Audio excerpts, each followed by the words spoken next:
Graham, good to have you on the show. G'day, Ben. Thank you for inviting me on to have a chat with you. You're a different type of guest that we've had on, which I thought would be interesting for the audience to hear about. You obviously had an intention of becoming a buyer's agent. You didn't pursue that path. You've gone down a different path, which we're going to talk about and unpack. But I wanted to start back. When did you first get into real estate? It would have been 2010 as a 25-year-old. So I went to uni, realised I wasn't going to do what I wanted at uni, and I think 25 jumped into real estate. Did that for a year, and then actually jumped into new home sales pretty much the following year. And so I did new home sales for about 9 years. So that was my first. I bought a couple of investment properties along the way. None of them did very well because I was in Perth, and Perth had no growth. So that was my introduction to property. But always loved it. How was it selling new homes? New homes was good. Like I absolutely loved it. You know, as a guy in your sort of mid late 20s, even early 30s, it was really good commissions, really good money for a long time. So always enjoyed it was a bit of a boys' club when you're that sort of age, and got heaps of your mates and that sort of that you're selling with. So for many years, I really enjoyed it. I suppose after a while, I'd probably had enough of it because you got a bit burnt out. Anyone that knows the Perth market, it got pretty average for a little bit towards prior to the pandemic. So I ended up jumping out in 2019 to figure out what I wanted to do next. Love it. You have a reputation, and you are building a larger reputation around your expertise. I guess your specialist skill in flipping properties, right? Yep, When did you flip your first property? 2021. So only a couple of years ago. I actually had an investment property in, I think it was April 21. I had to kick out a tenant. The house had been trashed. They'd been in there for 10 years, and I had to do something to this house. And I realised the only way I was going to be able to sell it and not do semi okay from it after holding it for so long was to do a renovation on it. And then I decided to flip it. So that was kind of an introduction for me. And then I thought, I did the renovation pretty quickly. It was 4 week complete makeover, and I thought, there's something in this. So I sort of started delving into how I can get educated on flipping houses for profit. How'd the first one go? The first one was a good one. I bought a property in Waikiki. I purchased it for 255,000, and I did about a $38,000 renovation. I sold it for 415. After all expenses, I made about 92k profit on the first one. Not bad for the first one. Yep. So since then, you've done around 20. Is that right? So I've finished. I'm on my number 18th flip, and I've also renovating a property that I purchased in my self-managed super fund, and I've also got two more that I'm just about to settle on. What attracted you to this flipping niche? Well, to be honest, it was cash flow. Like I had like I said, when I did new home sales, I was in a fairly decent position, and then financial situation changed a little bit when the market got bad. Hence, I went and did FIFO for a couple of years. So, I had a few properties that were negatively geared, and like I said, the Perth market wasn't that great. So, I decided that I needed to build up some cash flow, and I saw the benefit of from the first few flips, and I thought, there's an opportunity here to create cash flow. So that was what attracted me to it. Yeah, the strategy will definitely change. I'm doing a development at the moment, holding that, and I was going to start accumulating a bit more property, but starting out, the cash flow was attractive. How important is it to, I guess, understand the skill, the strategy involved, like whether it's tax related, um, acquisition related, obviously in terms of making sure you don't overcapitalize in the reno, all that type of stuff. Like, how important is it, do you think, for someone to make sure they clearly understand it all? Yeah, it's really important. It's funny because I obviously get a lot of people reaching out to me now, and they've started flipping houses, and they don't even know how to do a feasibility. Like I literally had a guy messaged me. He hit me up on Messenger maybe a few weeks ago, and he said to me, "Oh, I've just bought a property for 1.3, and I'm going to sell it for 1.6." And he goes, "But I'm doing all the work myself. That's how I do it." And I didn't even know who this guy was, and I was like, "Okay." I was like, "Have you done the numbers on it?" And he was like, "Oh, in my head," and I was like, "Yeah, right. Okay, that's the quickest way to lose money." So, yeah, no, it's really important. There's the whole process. You've got to know, first, you've got to do your market research. You've got to know the market you're playing in. You need to know who the buyer is, so you can deliver a product that the buyers want. And that doesn't matter what end of the market is. Whether it's lower end investor market, whether it's more higher end sort of owner occupier type market. It just depends on who the market is as to what product you got to deliver. Because if you don't deliver what the buyer wants, then you're not going to get your price, and that's when you're going to come undone. But and on top of that, obviously, there's all the other, you need to know how to do feasibilities. You need to be able to, walk into a house and take notes and walk away and do an accurate, renovation, cost forecast. Yeah, and then obviously there's the whole, prospecting and finding deals and, finding deals off market and, leveraging real estate agents to bring you opportunities as well. So yeah, there's a lot to it. Yeah, you just got to put the work in. It's like anything, Ben. Once you put the work in, you learn, and then it becomes second nature. What are the top few mistakes that you see? I mean, you mentioned earlier about knowing your numbers, but what do you see the most common top mistakes you see people make when they go in to try and flip? I think it's emotion, because a lot of people, they just want the deal so much that they will pay whatever they have to pay to get it, or they will pay over and above what their walkaway price actually was, and therefore they might be relying on growth and stuff like that to get their projected outcome. So I think that's one big issue for people. And the second one would be probably, again, emotion. Is they renovate it like it's the house that they're planning on their forever home, and they spend money in areas that they don't need to spend money in. So again, that comes back to knowing your market.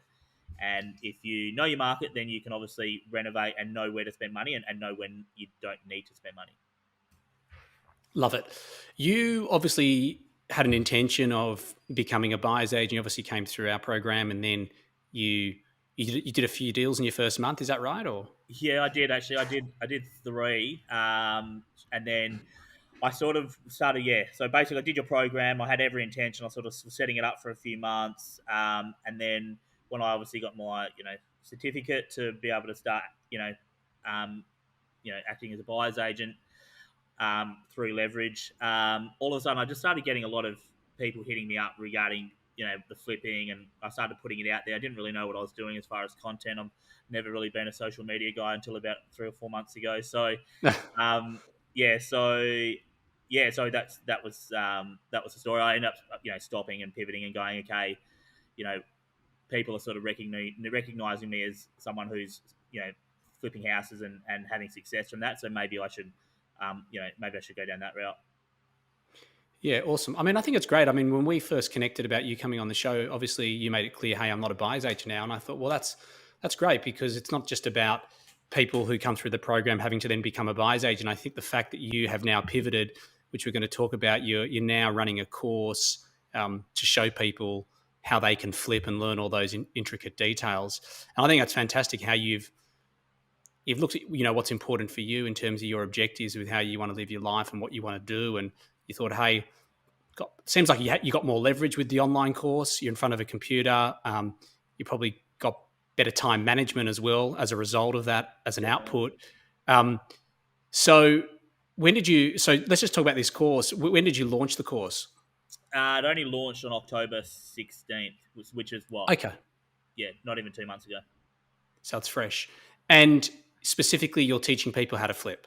Yeah, so it's basically it's an 8-week course, and I just go through the process from start to finish, really. So there's I teach people how to do market research. I teach people how to buy off market. I teach people how to do their due diligence and feasibility and that sort of stuff. I show people how to creative finance. So that's a big one. Like, people don't realize, people think I've got no serviceability. I can't buy property with a bank. But when you're flipping, you don't need a bank because it's not a long-term loan. So therefore, if you're in and out of the deal quickly, then you can leverage, private lenders and money partners and that sort of stuff.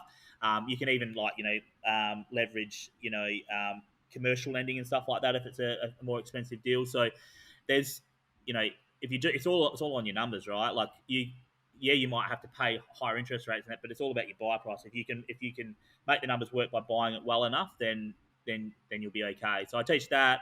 And then obviously there's, you have to create your team who's going to, because I'm not handy. I can't even use a screwdriver. So I project manage everything I do. And then, so I teach people to, you don't want to be on the tools. You want to get other people to do the work. And your job's to schedule the trades, be that point of contact. And then obviously there's the renovation part and selling the property as well. How big is, like, when I say the flipping community, I'm talking about active people in the marketplace in Australia who are like you, who are just flipping for themselves. Like, is there a big community out there that are doing this day to day? I don't know. I mean, I wouldn't know the exact numbers, but I mean, there's some big property groups out there that are, I mean, I full transparency. That's how I learned. Like, I did a course and then I got a coach, and I mean, the lady that I've started actually interviewing people as well that are, I'm trying to meet people that have been doing what I'm doing to show other people in my Facebook community and that that people are doing this and being successful. So, I mean, I know my first coach, she'd done something like 60 flips or something like that, So, like, in Perth, I know of, definitely a handful of people that are doing it. I mean, there's people all over Australia flipping houses. There's no doubt about it. Yeah. In terms of, like, in following this as an investment strategy, let's just say there is someone out there who maybe has bought a property, or let's just say they haven't even bought a property. Yeah. Is this a risk appetite for someone who's a bit seasoned, or you think it's someone who's fresh, or how would you describe the risk appetite? So I think it's for both.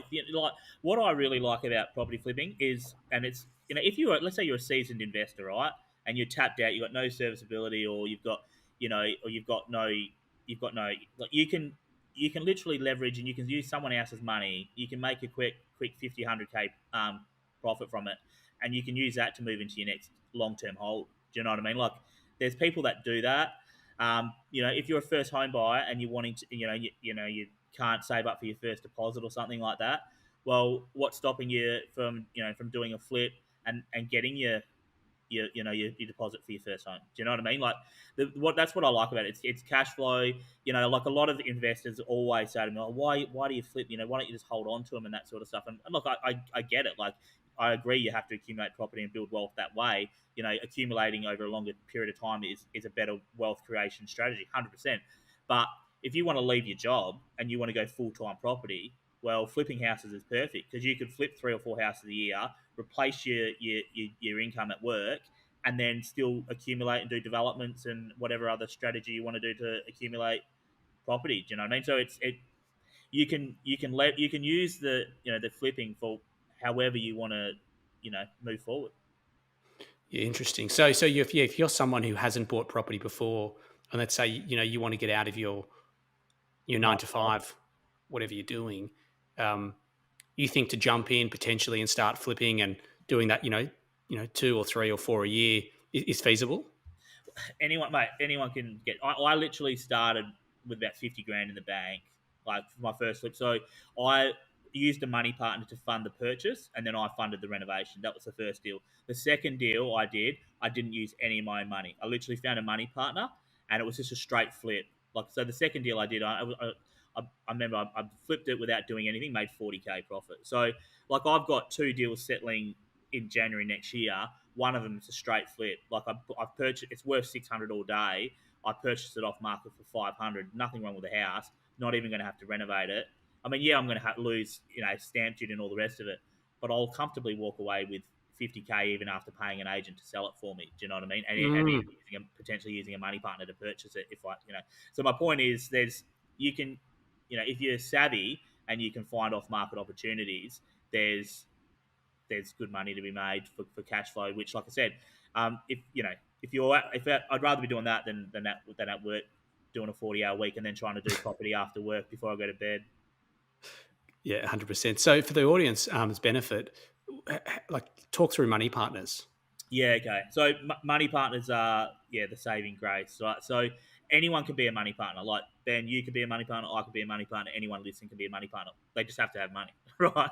And there's a lot of people that actually have money, right? So look, what I find with money partners is quite often they might be people that are wanting to get and start being active in and doing deals, but they sit on the sidelines at the start or come in as a money partner to learn the ropes of how flipping that sort of thing works. You also get a lot of cashed up people, busy professionals that don't have time to do their own deals. I pay my money partners 15% per annum. Okay, so if let's say I borrowed, if I borrowed 100K over a year, that would be 15K. But I'm typically in and out of a deal in 3 or 4 months. So, if I borrow 300K from someone and I'm in and out of the deal in 3 or 4 months, in 3 months, it's I'm only paying in 4 months 15 grand return, right? So it's cheap money because I don't have to go to the bank. I don't have to do like applications and all that sort of stuff. I can do cash contracts because I know my money partners are going to fund the deal. Like it's just it's just a cost of doing business. But the huge benefit for the money partner is like a lot of money partners, they use their self-managed super fund to borrow money or to lend money, I should say.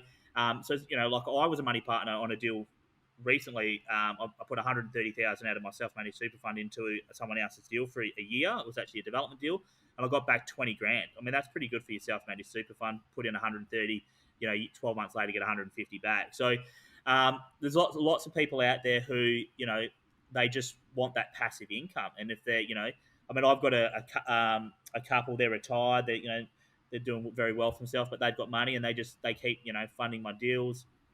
I've got some finance brokers that also jump from deal to deal with me. So yeah, so it's anyone can be a money partner, and a lot of the time they're business professionals. They've got cash flow, and rather than the cash sitting there in the bank not doing anything, they rather put it in a deal and get a return.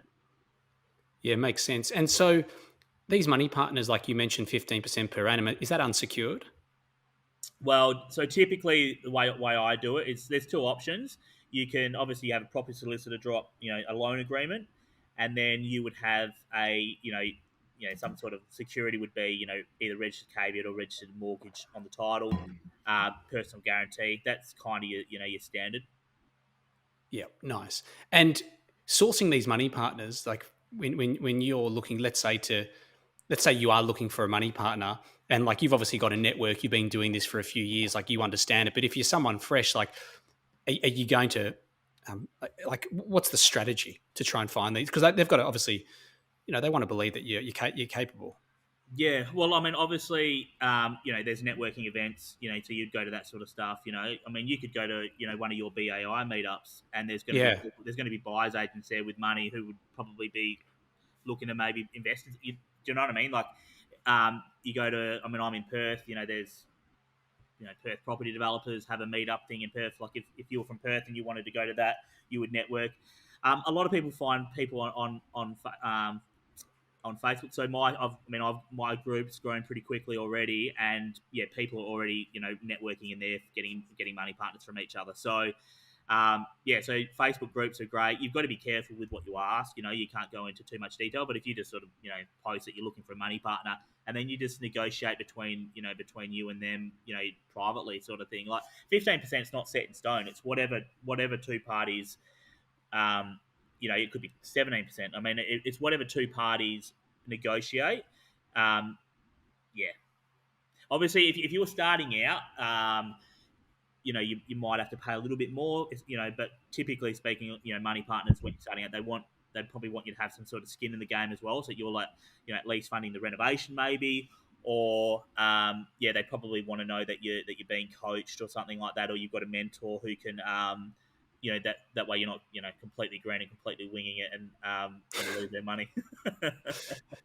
so what's the goal for you? I mean, we'll talk about this program because I want to understand a bit more around what the larger vision is. But I Yeah. mean, do you see yourself doing buyer's agent work in the future? Look, I don't know. Like, and I've sort of the last couple of years has really opened my mind to the opportunities in this world. Like I sold new homes for like a long time, and I was just so tunnel vision, like as a salesperson, just chasing the next commission and stuff like that. And The last couple of years, I suppose, going more into this sort of space, I've, especially money partners, it just like opened my mind up. Like, wow, you can make a lot of money without needing money, and there's Mm. that false, that you need to have money to make money. It's absolute BS. Like at the end of the day, you can make serious money using other people's money. You just have to have the idea and then take the opportunity. So like yeah. So for me, I just want to keep growing. Grow this business. Invest in other business. I just want to keep growing. And buyers agents is it's obviously an interest, but one of the biggest challenges I'm finding at the moment is is not having people. Like I've got a couple of PAs now who are managing my my course and stuff like that. But I think I suppose being still new to business, the whole I'm trying to scale and you know find people to help me on that journey, and yeah, so that's my challenge at the moment. But yeah, anything's an opportunity, anything's a possibility. Yeah, I think you're spot on, right? What you made a few really good points around, this false belief that you need to have money to make money, and then people are stuck in this limited mindset that, hey, I can't do anything. And I think money partners. I mean, I'm obviously well aware, and I think you're right. Like, if you can network and get around the right people who have access to cash, and you've got the idea, and you can then go and execute, the world's your oyster. You can do whatever you want. Yeah, it really is. Yeah, no, bang on.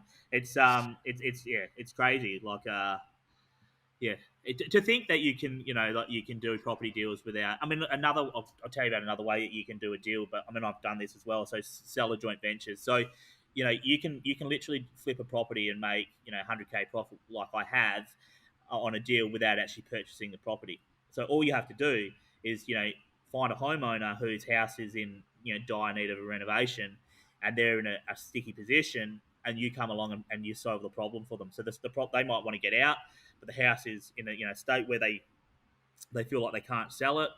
So you can come along and provide them an offer, which, so I'm just going to hiccup, provide them an offer, and then obviously get them out of the property. Again, you're creative in however you do it, whether you've helped find them a rental property or whether they've got family they can move in. You go in, do a 4 or 5 week renovation, put it on the market and sell it. They get their part, and then you get over and above whatever that is. So, but people think, why would someone do that? But the funny thing is, and I've showed my students this, is that if you do a feasibility, if I was to buy a property off someone, I have to pay stamp duty, which I'm going to, obviously that's wasted money, and then I've got holding costs. So like your whether it's a mortgage or money partner cost. So that money's dead money. So if I go to a homeowner off market, I can present them with 2 opportunities. So I can say, hey, Mr. or Mrs. Homeowner, I can give you X amount if I buy this property because I still need to make the minimum profit that I need to make at the other end, or I can give you a little bit extra if we do a joint venture. And then they're like, how do I get extra? It's like, well, because I don't have to pay 20 grand stamp duty, and I don't have another 20 grand or 15 grand in holding costs, I can give you a little bit extra. So therefore, I can come in and do a deal, and they're winning because they're getting more than what I could have bought it for, and I'm winning because I don't have stamp duty and holding costs. I love it. I love it. Last question before we finish up. Like, what's the vision for what you're doing now with your online program, your course for, I guess, teaching people how to flip and be successful in that field? Like, are you looking to really change or grow awareness within Australia around this opportunity? Like, what's the big vision for you? Yeah, for sure. I mean, I just want it to just to grow the community. I just want like a really strong community, both in the my public Facebook group, like grow that awareness through there, and obviously then the private students and that really build a I suppose a community where people can money partner with each other, and and do creative deals. I think there's just so much power in doing creative deals, and obviously bringing people together. But yeah, just showing people my experience and showing the opportunity that is out there that they obviously didn't already know about. And yeah, just have an abundance mindset, really, that there's enough for everyone to go around. Love it, mate. Congrats. Love seeing where you're going with, or where you've taken your career now. It's fantastic, and really keen to see what you do in 24 and 25 to blow this up. So well done. Thank you, mate. I appreciate you having me on. Cheers, Graham.